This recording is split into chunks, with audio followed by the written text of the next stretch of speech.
Il y a deux manières de réaliser une simulation de carte Arduino dans Proteus. Je vais vous montrer la première méthode. Donc la première méthode, c'est de créer un projet vide. En cliquant sur nouveau projet, nouveau project, si vous l'avez en français ou en anglais. Je vais l'appeler ici simplement Arduino 01 pour la première méthode. Je clique sur suivant. Ici on a besoin de rien. Suivant. On ne crée pas de PCB. Pas de firmware non plus. Voilà. Ça c'est fait. Je ne vais avoir donc que cette fenêtre qui va apparaître. Pour travailler avec la carte Arduino, je vais ajouter ici dans la liste de mes composants en cliquant sur la touche P. Je vais avoir la possibilité donc d'ajouter les différents composants. Une carte Arduino, donc si j'ai une carte Arduino dans mon moteur de recherche que j'ai là, voilà, j'ai plusieurs catégories. Je peux ensuite appliquer différents filtres. Et ici, pour les besoins du projet, on va utiliser l'Arduino Uno R3. Donc la Radeon 3, c'est ce que vous avez en classe. Donc je clique dessus pour sélectionner, je clique sur OK, ou alors je double-clique. Ça me permet d'ajouter ce composant dans la liste de mes composants, tout simplement. Je peux ensuite ajouter d'autres choses. On va ajouter par exemple ici une LED verte. Vous voyez, la catégorie c'est pareil en auto-électronique. J'ai la possibilité de filtrer pour réduire la liste qui s'affiche. Et donc là, je vais choisir une LED verte. Donc voilà. Si je veux ajouter d'autres composants, donc bien vérifier. Si j'appuie dessus là, je repars dans mon sélecteur de composants. Donc bien vérifier que vous êtes dans la bonne catégorie. Si je me mets ici, là ça va pas le faire. Si je me mets là, vous voyez si je clique sur P, on n'est plus du tout dans la même catégorie. On est dans la catégorie des ports. Donc là je vais pouvoir sélectionner différents ports et non plus les composants. Donc vérifiez bien dans un premier temps si vous voulez sélectionner des composants, que vous êtes en mode composant ici avec cette petite icône. Voilà, et là, je peux à nouveau aller sélectionner des composants. Je vais ajouter une résistance de 220 ohms pour protéger ma LED. Donc là, pareil, je tape 220, je vais aller dans les résistances. Je vais aller chercher un quart de watt, par exemple, 1%, tout simplement. Résistance de base, voilà. Donc là, pour l'instant, on ne va pas s'occuper du PCB. Donc le PCB, c'est l'empreinte du composant sur la carte de circuit imprimé. Et là, on a le symbole du composant qui apparaît. Voilà. Donc une fois que j'ai ça, je vais pouvoir sélectionner les composants et en cliquant n'importe où dans la page, dans la feuille, je vais pouvoir placer les composants. Donc une fois que je l'ai choisi ici, une fois que vous avez choisi un composant que vous êtes trompé, vous faites soit un clic droit, ou alors vous appuyez sur échappe pour repasser en mode sélection. Donc voilà, j'ai mon composant qui est sélectionné. Là j'ai une LED dans ma liste. La carte Arduino, c'est ce qui m'intéresse. Donc je l'ai sélectionné, je clique une fois. Donc ça me donne l'empreinte du composant. Je peux appuyer sur les touches plus et moins pour une rotation de mon composant. Dans ce sens-là, tout simplement. Okay. Et une fois que je veux poser mon composant, j'ai juste à cliquer dessus. Là, c'est fait. J'ai toujours la possibilité après d'effectuer une rotation. Donc, ça fait clic droit dessus et je peux lui faire une rotation dans le sens des aiguilles de montre. Donc ma carte Arduino est positionnée. Je vais simplement faire un programme basique, tout simplement allumer une LED, allumer et éteindre une LED pour faire clignoter une LED grâce aux broches numériques de l'Arduino. Je vais ajouter donc mes composants, une LED verte, et une résistance pour la protection du circuit et de la LED. Voilà. Je vais relier les deux. Donc pour relier les deux, il suffit, vous voyez, de venir positionner le petit crayon ici de sélection, de cliquer une fois. Ok. Si on veut faire un chemin particulier, si on veut faire suivre un chemin particulier à notre câble, il suffit de cliquer aux différents endroits. Voilà, on va aller directement sur la résistance. Donc voilà, ça c'est fait. Pour allumer une LED, il faut tout simplement que l'anode, donc qui est de ce côté-là, soit reliée au plus 5. Donc là, je vais faire un clic droit et je vais aller placer un terminal qui s'appelle Power. Voilà, donc le Power, en fait, ça va être le Power, donc le plus 5 de ma carte Arduino. Donc c'est la référence du plus que je vais venir, donc ici, je clique là et là, je viens raccorder ce plus 5 à l'anode de ma LED, et puis ici, je vais simplement agiter une broche de ma carte Arduino. Donc par défaut, on n'utilise ni le 0, ni la broche 0, ni la broche 1, puisque ce sont les broches qui sont utilisées pour le RxTX, donc la communication série. Pour que ça fonctionne correctement, si vous voulez avoir un circuit qui fonctionne correctement, évitez d'utiliser les broches 0 et 1, pour l'instant tout du moins, dans un schéma simple comme celui-là avec une LED. Donc je vais faire un clic droit, placer ici un terminal par défaut. Là, je dis des bêtises.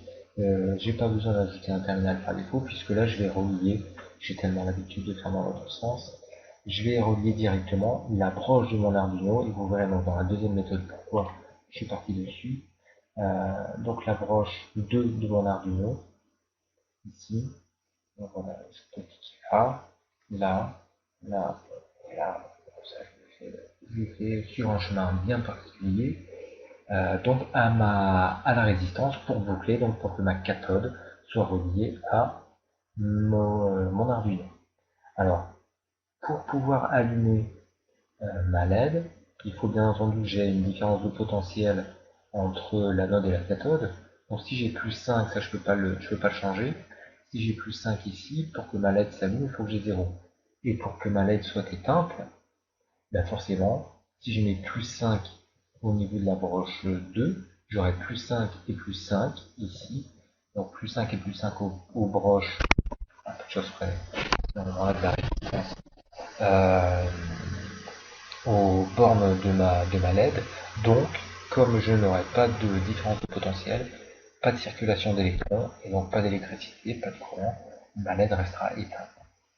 Donc, pour allumer ma LED, je dois bien ici envoyer un état low, donc c'est-à-dire 0, à la broche 2. Donc c'est ce qu'on va faire. Alors ici, la particularité de cette méthode, c'est qu'on ne va pas pouvoir travailler directement la simulation, le code dans la simulation Proteus. Il va falloir que je passe par Arduino. Donc, on va passer par Arduino. Ici, je repasse dans vert. On va passer ici. Dans les exemples, peu importe. Alors, je crée un nouveau projet, un nouveau sketch. Je vais le dire. Donc je crée un nouveau sketch avec donc, mon setup et mon loop. C'est le code minimum. Je vais venir définir une variable qui va se rapporter en fait à la broche de mon Arduino. Deux méthodes existent pour définir cette broche. Soit en utilisant la méthode du constant, c'est-à-dire que je vais définir une variable qui sera constante, donc qui ne bougera pas et qui pourra donc être appelée partout dans le programme. Donc je la définis tout en haut de mon programme. Donc const int, qui est une variable de type entier et qui va être constante. C'est-à-dire que dans tout mon programme, elle aura tout le temps la même valeur, je ne pourrai pas la modifier. Elle va prendre la valeur de tout simplement ma broche numéro 2. Donc j'ai appelé égale 2. Donc voilà l'écriture et on va faire une LED. C'est une verte, donc je vais l'appeler LED green. Voilà, donc ça veut dire que ici, quand je vais appeler ma broche 2, au lieu d'appeler numéro 2, je vais appeler LED green. Si j'ai besoin de changer par la suite, eh bien, au lieu de changer partout ma broche numéro 2 en broche numéro 4, par exemple, parce que pour des conditions particulières, des besoins particuliers, j'aurais besoin de cette broche 2 pour autre chose, j'aurai juste une seule ligne de code à modifier.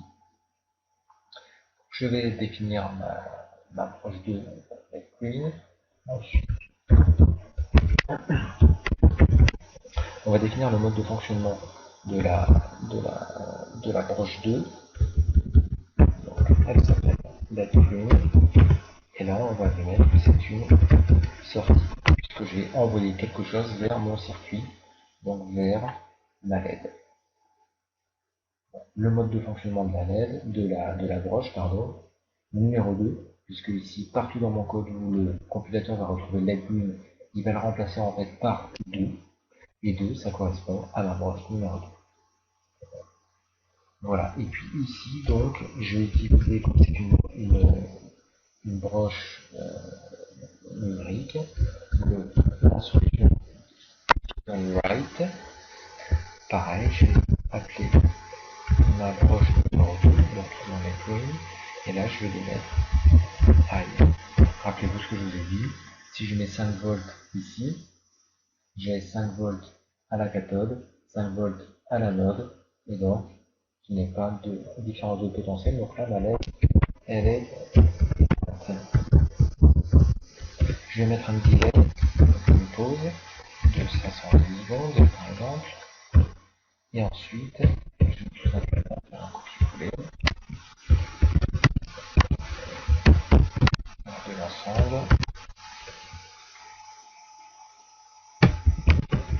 Et donc là, je vais inverser, donc j'ai mon programme qui est fait. Il me reste maintenant à le relier à ma carte Arduino. Alors comment faire ça? On va compiler le code. Donc je vais lancer la vérification. Il faut surtout que dans les préférences, vous allez dans le fichier préférences, il faut que vous ayez bien cette case qui soit couchée, afficher les résultats détaillés pendant la compilation. D'accord? Ça c'est très important. Je vérifie, donc là j'ai pas besoin d'enregistrer. Voilà, donc la compilation est en cours. Voilà, c'est compilé. Voilà, la compilation est terminée. Ce qui m'intéresse maintenant, pour relier les deux, la compilation de mon programme et ma carte Arduino, c'est d'aller chercher en fait le point X qui est ici. Donc vous voyez cette ligne là. Donc on va aller dire à la carte Arduino qu'elle va fonctionner, donc mon microcontrôleur va fonctionner sur la base de ce programme là. D'accord? Donc je fais une sélection de ma ligne, d'accord, du chemin, je fais un copier-coller dans ma carte. Donc là je vais aller ici sur ma carte. Si je vais dans Edit Properties où je fais un double clic, j'arrive au même endroit et donc ici on a un Program File et dans Program File vous cliquez, vous faites un CTRL V et donc il va aller chercher le sketch qui vient d'être compilé. Je fais OK, je vais lancer la simulation avec le bouton de debug et on va avoir ma LED ici qui va s'allumer toutes les 500 millisecondes. Voilà. Alors, l'inconvénient de ce type de méthode, c'est donc il y a certains avantages, vous découvrirez plus tard par vous-même.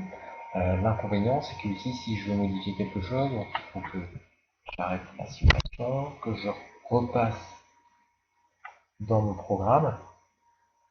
Et donc là, si je veux modifier la vitesse de clignottement, par exemple, on va mettre à 200 millisecondes, 200 et 200. Donc il faut que je recompile. Je n'enregistre pas, j'ai pas besoin. Voilà, la compilation est terminée. Je relance la simulation, et là, on a un clignotement qui est beaucoup plus rapide. Vous voyez la différence, ok. Donc là, on a 200 millisecondes de clignotement. J'arrête, je repasse dans Arduino. Je vais passer à 1200, donc une seconde 2. Je recompile. J'annule l'enregistrement. Je repasse ici dans ma simulation, et là, j'ai bien une seconde, un peu plus d'une seconde, donc 200 millisecondes, 1,2 secondes de clignotement qui est beaucoup plus long. On voit la différence. Voilà, donc là c'est très très simple parce qu'il y a juste une lettre dans mon circuit, c'est pas bien compliqué. Ce qu'il va falloir faire en fait c'est l'inconvénient ici c'est jongler avec deux logiciels, donc Proteus d'un côté et Arduino de l'autre. Voilà. Donc voilà pour ce qui est de la méthode 1.